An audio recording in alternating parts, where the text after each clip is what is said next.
మాత్రం ఎంతైనా ఉందని చెప్పి తెలియజేస్తాను. గత ప్రభుత్వం ఈ ప్రభుత్వమైనా కానీ బీసీలకు అన్యాయం జరుగుతూ ఉంటుంది. ఆ ప్రభుత్వంలో ఉన్నటువంటి బీసీ నాయకులు మొద్దు నిద్రపోతూ ఉన్నారని చెప్పి తెలియజేస్తున్నాం. మరి ఈ జయంతులు వర్ధంతులు చేసుకుంటూ ఉన్నారు, ఏమిటి చేసుకుంటున్నారని చెప్పి అడుగుతూ ఉన్నాను. నిజంగా ఇప్పటివరకు కూడా ఒక భారతరత్న అవార్డు కానీ భారతరత్న ఇంతవరకు ఇవ్వలేదు. ఎందుకు ఇవ్వాలని చెప్పి ఎందుకు అడుగుతలేరు? బీసీ నాయకులు సిగ్గుందా? ఓటు అమ్ముకునే మాత్రమే తెలుసు, అది తందనలు ఆడడానికి తప్ప మీరు ఏం పనికిరాని చెప్పి కూడా తెలియజేస్తా ఉన్నాం. ఎందుకంటే 130 సంవత్సరాల నాడు చెప్పినాడు మీ కులవర్గ పోరాటానికి అనగదొక్కుతూనే ఉంటారు. శ్రమజీవుడు శ్రమగారంతుడు అంతరంతరంగా ఉంటాడని చెప్పాడు. ఏ శ్రమ చేయని దోపిడిగా సంపాదించుకుంటాడు, అగ్రకులానికి చేరుతాడని చెప్పి ఆ రోజు చెప్పినట్టు మహానుభావుడు. అందుకోసమే ఈరోజు ఏ పని చేయని వాడు ఈరోజు కోట్ల గడించి ఈరోజు రాజ్యాన్ని వెళ్తా ఉన్నాడు. మరి అటువంటిది ఇంకా మనం గ్రహించకపోతే మనం ఎవడు బాగా చేస్తున్నట్టుగా ఆలోచించాల్సిన అవసరం ఉంది.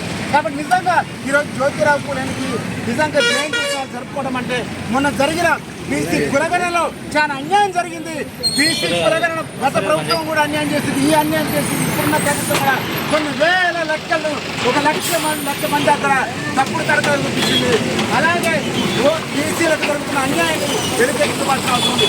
ఎంబీసీ యొక్క రిజర్వేషన్లు కూడా తీసుకొచ్చినప్పుడు ఏ ఒక్క బీసీ కూడా మాట్లాడలేదు. ఎంబీసీలకు 10% రిజర్వేషన్ ఇచ్చినప్పుడు బీసీలకు అన్యాయం జరుగుతూ ఉందని చెప్తే కూడా ఏ ఒక్కరు కూడా నోటి మీదకి రాలేదు. అందుకే బీసీ ద్వారా ఇప్పటికైనా చేరుకోండి. ఎందుకంటే దిక్చూచిగా నడిచినటువంటి సాహు మహారాజ్, జ్యోతిరావు పూలే, అంబేద్కర్, భాగ్యవర్మారెడ్డి ఇలాంటి ఎంతో మేధావులు మన కోసం ఏదైతే త్యాగాలు చేస్తారో ఆ త్యాగాది పునాదుల మీద మనం వేలాల్సింది పోయి ఈరోజు అగ్రకులాన్ని కూర్చోబెట్టి అడుగుతున్న పిచ్చగాళ్ళలాగా యాచకుల్లాగా బీసీలు మారేదని చెప్పి తెలియజేస్తా ఉన్నాం.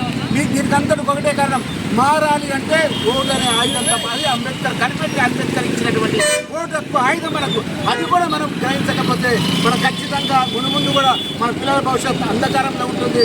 ఇంకా 130 కాదు, ఇంకా 135 వచ్చినా కానీ కులవర్గ పోరాటం కొనసాగుతూనే ఉంటారు. కాబట్టి ఖచ్చితంగా మీరు ఓటు అనే ఆయుధం తప్ప మీ దగ్గర ఆర్థికంగా రాజకీయంగా వెనుకబడి ఉన్నారు. కాబట్టి కేవలం మీకు ఆయుధం అంబేద్కర్ ఇచ్చినటువంటి ఓటు అనే యొక్క ఆయుధాన్ని మీరు ఉపయోగించుకొని రాజ్యాన్ని ఏలాలని చెప్పి బహుజన రాజ్యాధికారంగా దిశగా అడుగులు వేయాలని చెప్పి ఖచ్చితంగా ఈ దిశగా అడుగులు వేస్తున్నాయి. వాళ్ళకి నిలవైన మన జయంతులు వర్ధంతులు చేసి వాళ్ళకు స్ఫూర్తించడం వల్ల అయితే మనం తెలియజేస్తూ ఈ అవకాశం పెద్దలకి ధన్యవాదాలు తెలియజేస్తాం.